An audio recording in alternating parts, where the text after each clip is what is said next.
É o leilão. 40 quilos, ó, gente. É o leilão. 40, nosso amigo Barone.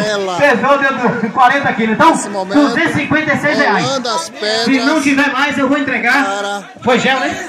256 foi gel. R$256. Se não tiver mais, eu vou entregar por R$256. Não tem mais? Não tem mais? R$256. Se não tiver mais, eu vou entregar por R$256. Passa a cara dele.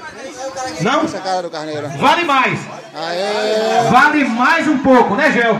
Mas obrigado, você deu esse lance tão importante. R$256. Se não tiver mais, eu vou entregar por R$256. Não tem mais?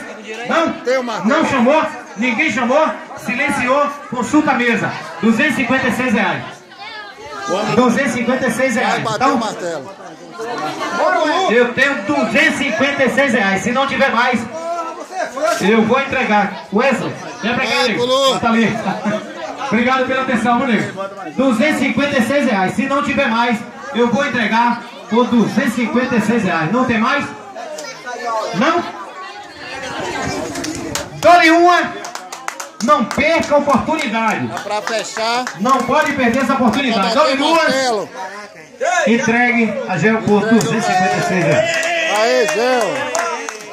Gel é matador. Tem mais. Tem mais carneiro. O leileiro tá jogando longe, ué. Deixa aí. Tô indo aí, batendo pesado. Nós tá passando pra lá, viu, velho? Quem quiser pode chegar junto de mim aqui, a gente fica lá.